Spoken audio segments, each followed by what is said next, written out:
missing you, now I'm faded. Holding you, kissing you, calling you baby. Cold by the shake, I'm trying to drink you. Feel like I'm drunk, might need a chaser. She got me nervous, I'm trying to be player. Let's leave the ball, go home and lay up. Rubbing your body, massaging your layers. Sip and get tipsy, we play a little later. I don't use a drink, but loving your flavor. Me and you make a good combination. When I hit it, look like you took a sip of the whisk. How you making them faces? Use that weight, but I'm getting impatient. Big news in the area of media and entertainment. Charlemagne signs a seismic deal, $200 million. Congratulations to him. I hope everybody realized I called it from day one, right? I called it from when people say he was getting fired. I said no chance in hell. He has leverage over iHeartMedia. They need him. They actually need him. They're doing some stuff that they need him, and they need Black Effect Network. And it comes to find out he signed, I think the biggest deal, we haven't seen anyone get that 9-figure deal except him. He's the first one to get it. So 9-figure deal for Charlemagne the God and I guess we can start with that, even though I do want to get to this Glock 9 thing. And then we're going to get to the street stuff too with the, everybody saying streets is dead. But let's get to this. Charlemagne Forbes. So now Charlemagne, he, supposedly re-upped. And he kept it quiet, and everybody around him kept it quiet. But he re-upped with iHeartMedia in August, and he re-upped for an astonishing amount of money, $200 million. Okay, I don't think anybody else, and I want to give him his props. There's nobody else that I know is touching the hundreds of millions. A lot of people, including me, Joe Buttons, and the Gillies and Wallows. Well, I did hear. There was a rumor that Gilly and Wallow had gotten 100 mil, but we couldn't really ever confirm that. And I think Forbes would have pulled up for the 100 mil. So I think they got tens of million. Just to be fair, I think everybody who has gotten some of these deals, we've all been in the tens of millions. The 8-figure ballpark. But congratulations to Charlemagne. He's now getting goddamn NBA franchise player money. This is for 5 years, $200 million. It breaks down to $40 million a year. And if you want to know what that means, it's about what is it? It's about $3 or $4 million. Yeah, it's like 3.5, so $3.5 million a month. Now, if you really want to break it down even further, $3.5 million a month, which is pretty much almost $1 million a week, which means if he's on the Breakfast Club for 5 days, literally 200 per occasion. So every time he's that sounds ridiculous, right? But that is dope, right? Let me bring up the calculator. Pocket Watcher Act is always on the building. And by the way, I want everybody to know I'm extremely proud of Charlemagne. Jealousy doesn't run in my body, okay, ever. And someone who I've looked up to and someone who I've rooted to be a leader, and I respect him. So let me pull up the calculator. Let's figure out how much he's getting. It's an extension for 5 years, $200 million. Where's the handy dandy calculator? Here we go. Bang. So if we're talking about 200 million, here we go with 200 million. Let's divide it by 5 years. It's 40 million a year. It's 12 months in a year. Divided by 12. It's 3.3 million a month. Divided by 4 weeks in most months. Divided by 4. Okay. Yeah, almost $1 million. Well, it's $800,000 a week. $833,000 a week. And if they don't do weekends, but let's just extrapolate. Let's go 5 days divided by 5.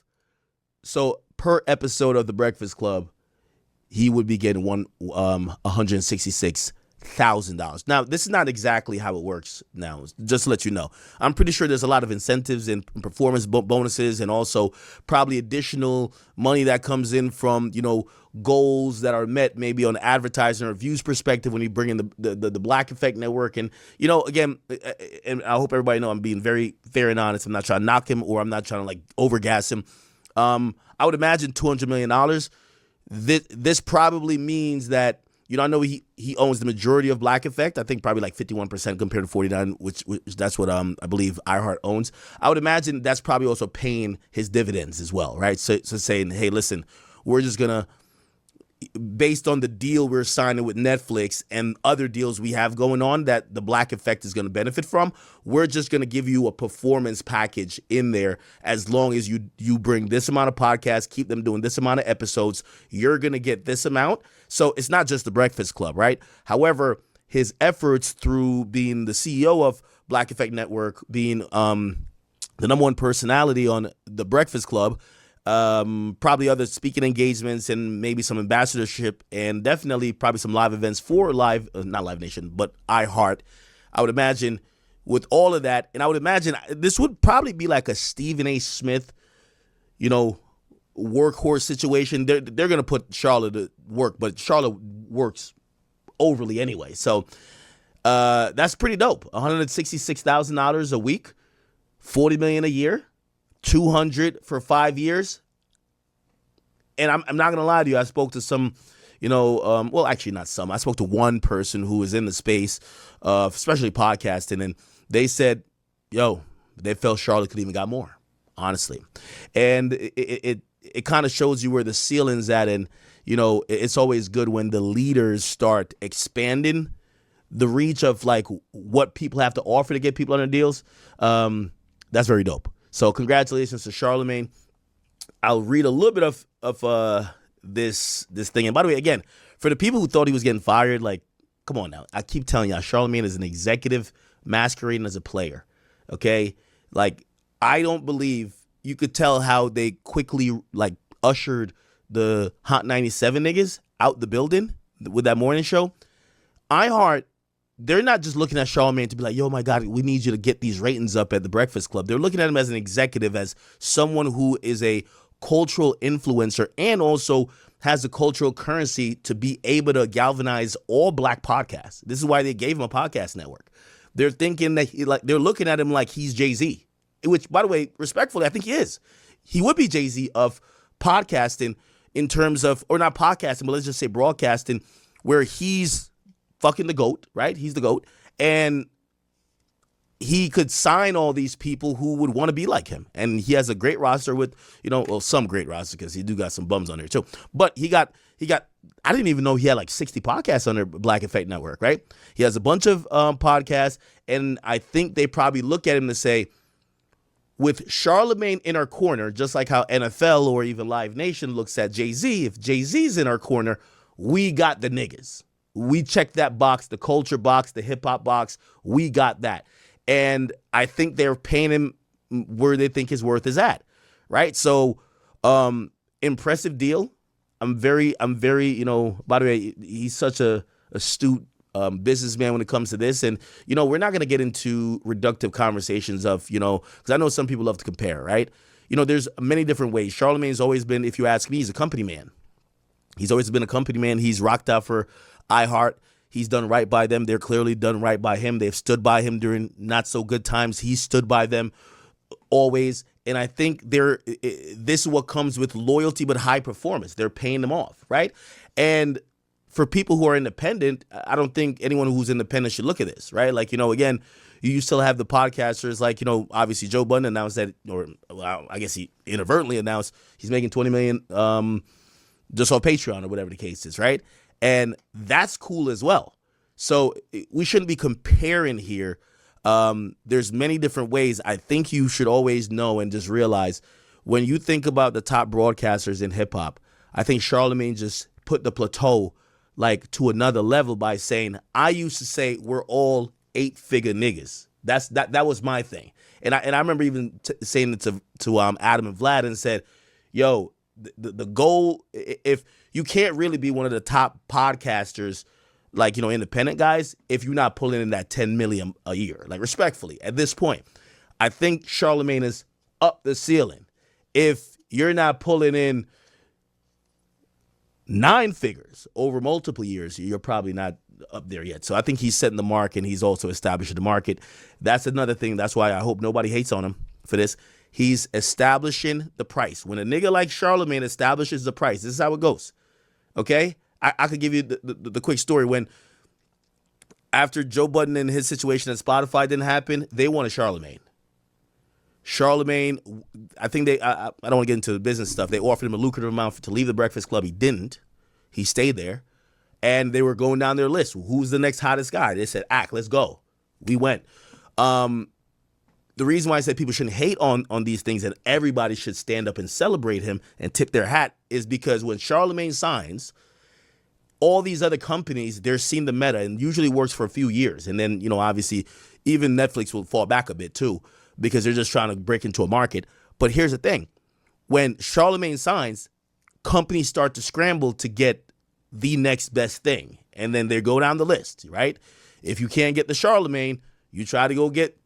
And if you can't get, you try to go get. And if you can't get, you try to get. So I think everybody should be celebrating it. I'm extremely happy for him. And well-deserved. I think about, even seeing this. I think about when I seen Wendy Williams. And I always told you Wendy Williams is a GOAT. Like, I don't care what nobody say. I think we all gossiping. Facts. Like, when you're on this microphone, you're talking about people's businesses, you're doing all this messy shit. I don't care if you're a man, woman, whatever, gangster or nerd. We're all kind of gossiping. Wendy is the queen. And that's why no slander for Wendy will ever leave my lips.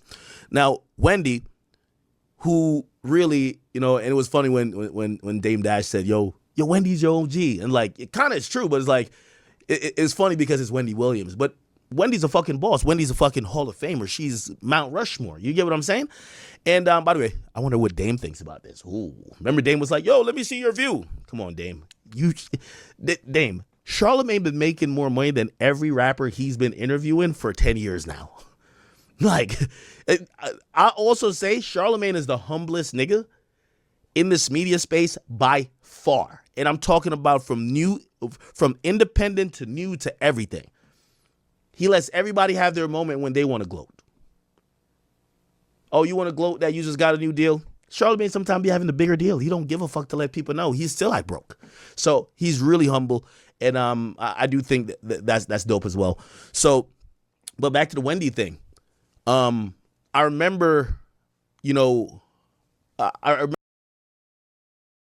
remember, and again, I'm not shitting on no one. I'm a student of this game. I remember when the whole thing happened with Star and Buck Wild. And really Star and like he had gotten fired. I think it was because of the Envy stuff, right? And he was beefing with Envy, made some comments, he got arrested, but he got let go. I remember people were like up in arms because supposedly he had signed like a contract. His contract was for like $7 million. And I've been studying this game for a long time, and I remember that was a dope benchmark, $7 million. I was thinking, obviously we're not in Howard Stern land, and I think Howard Stern was getting $100 million at that time because he left the Sirius. But I'm like, okay, so the top guy who pops his shit on these microphones here, $7 million is the thing. I'm like, all right, bet. And then I remember when Wendy Williams, she is on WBLS, and she ends up leaving, and she goes to do daytime TV. I remember hearing this figure that she was getting $20 million like a year. And I was like, wow, like that number was such astonishing. But now she was on TV and she was doing radio bits. So I remember thinking, I'm like, wow, that's the benchmark, $20 million a year. Wendy, but Wendy's the GOAT. No one was ever close, right? And you see, and this is why, remember I made the same analogy. I know I'm yapping a bit, but for the people who care about this, remember, one of my first interviews with Charlemagne, I started because I was a nerd to shit like this. I was very keen on not only rappers and music and the music business, but the business of broadcasting too. Like I started trying to interview the disc jockeys and the radio personalities, and I was trying to interview the program directors as well. But I remember when Star 7, and I remember when Wendy was getting like 20 a year or something. I just remember 20 million. I'm like, wow, that's crazy. And then, I was trying to make the point of why I said Lil Baby had probably made more money than Outkast from music. Yeah, there's inflation and time changes, and it's just like how Steph Curry makes way more money or made way more money, like probably in like 5 years ago than Jordan ever did in 2 seasons, right? It just is what it is. There's inflation. There's a lot of these businesses get more and more lucrative, so there's more and more money. So now we get to the point of, I think it was important whether Joe really did it by mistake or not, when he put out that $20 million benchmark as well, I'm making $20 million a year. That was dope. You get what I'm saying? It was kind of like, it was important not only for the industry, it was important for independent media. Because the thing is, I remember Joe, years ago, Joe was speaking about, and he seemed salty at the time, because a lot of times we're all hitting our head on the ceiling. Like, you know, you get to a point, you're like, I think I'm as big as I could possibly get in hip hop. Everybody knows me, right? And then you don't realize there's another level, always. There's always another level. I remember Joe was talking about the deal, and he was ranting. He was beefing with Charlemagne this time, but he was ranting about Spotify paying Call Her Daddy, Alexandra Cooper. She got $60 million for 3 years. That broke down to $20 million a year. And when he was talking about his deal, and I believe, I think it was like $2 million or something like that, right? For the year that he had gotten. Or maybe 1.2. Well, I forgot the money, but it was like $1 or $2 million when he had first signed.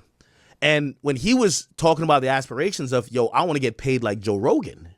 Like, we all kind of said, nigga, chill out. You're not that big. Pause. And it was really everybody kind of like limiting themselves to the dollar amounts we're hearing, because we're looking at that to say, nah, bro, just be happy that you're getting millions. Just chill. And lo and behold, the reason why he walked away from Spotify is the reason where it's that same reason that defied what everybody was thinking. Bro, $20 million is for the white girl who's serving the white audience that's way bigger than hip hop. Nigga, you're doing hip hop with your buddies on a couch. It's not going to happen. So when you see Joe puts up that number, you see $20 million, you get to realize maybe that nigga wasn't that crazy after all. When he asked for that $20 million before, maybe Spotify didn't think he was worth it at the time. But what did he do? He went and built it himself and got it. So if you think about it, if he made $20 million in a year, 20 times 3 is the same exact deal Alexandra Cooper signed, except he owns everything. He could do what he wants. He makes his own schedule. He's the boss, right? There is no Spotify he has to listen to. Yeah, he might have a couple of sponsors, but that's it. So that gave a new perspective on, maybe you don't need to run up under a company with their big logo to put on your back for you to see the money that you think could be possible on these mics. You just got to give great content, hold your fans down. Hopefully they're loyal to you. Hopefully you're loyal to them. And if you guys build together, you put enough work and you're dedicated. And look, I'm not gonna lie, Joe, he was joking, but Joe's like, act, but you know me. I talked to him recently. He's like, I got a sweatshop going. He's constantly recording.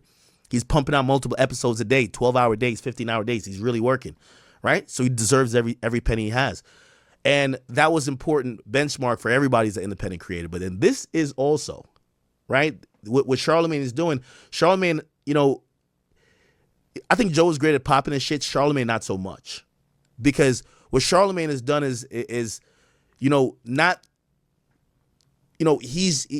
before we all kind of got into the space, he was the top guy that was delivering epic classic interview after interview, moment after moment, donkey after day after donkey after day. And, confront these rappers or whatever the case is that we were all entertained by, but how long could you do that? And then he leveled up. Now, granted, some people might be like, also, he might have softened up as well, pause. But we start seeing him do business, from whether it's having publishing deals and, putting out books, and, we started seeing him doing speaking engagements. Now he's into politics, him trying to do a late night show. A lot of people clown Charlemagne when he was trying to do late night show. Like, all his shows fail. He was on Guy Code. He had this show. Remember he had the show with Taxstone and like the other guys. Like I forgot what that's called, but he tried a bunch of stuff. And a lot of people said, nah, you're just not the guy. Like, people were laughing at him. Like, those conversations. They were just like, you're just a donkey today guy. So when you look up later and he figures it out, and his influence, his, his cultural, currency of him being the quintessential radio voice of this generation, especially for hip hop, when he turns that into, okay, now I am an executive, whether it's he just owns Black Effect by himself or he partners with iHeart, when he signs 60 other podcasts, when he, I could imagine, I don't know what their revenue is year over year, probably increased. Well, actually, I think they quoted in here. They actually quoted in there, I think, right?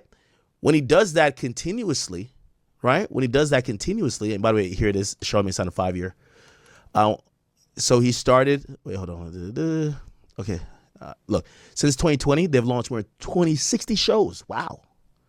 Look, becoming a vital part of iHeart's revenue stream. They reported podcast revenue of almost $500 million in 2024, which was up $252 million from 2021.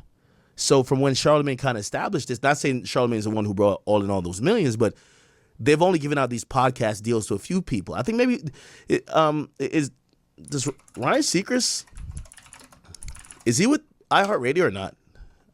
I think he does, right? Does he work for them? Yeah, he does. I think he has a podcast network with them, right? Too. Podcast network. Does he? Maybe not.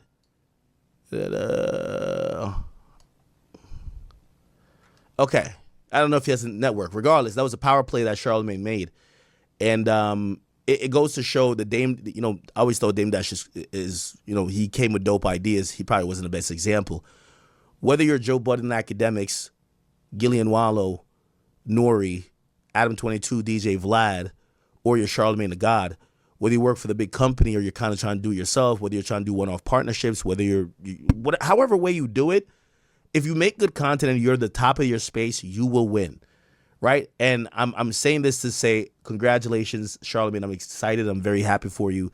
I was going to hit you today on the phone, but I felt like your phone was probably, first, I would imagine you found a lot of long-lost cousins on days like today, okay? I knew you didn't want to be reported. So I'll probably give you a call tomorrow. Me and you haven't chopped it up in a minute, but I'm very proud of you. And, thank you not only for what you've, any wisdom and any advice you've imparted upon me, but thank you for what you've done for the space. Appreciate it, okay? All right. Let's keep it going. That was glazing, chat? That was glazing?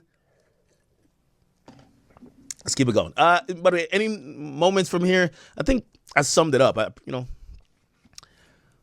summed it up.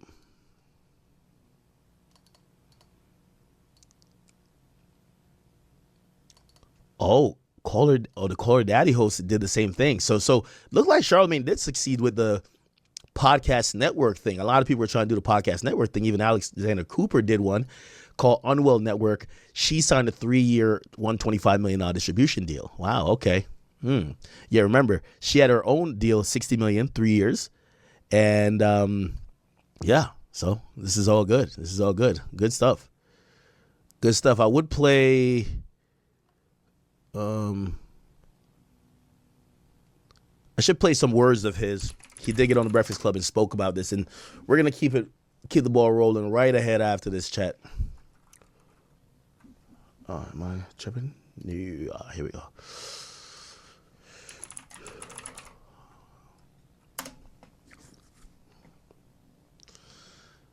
Okay.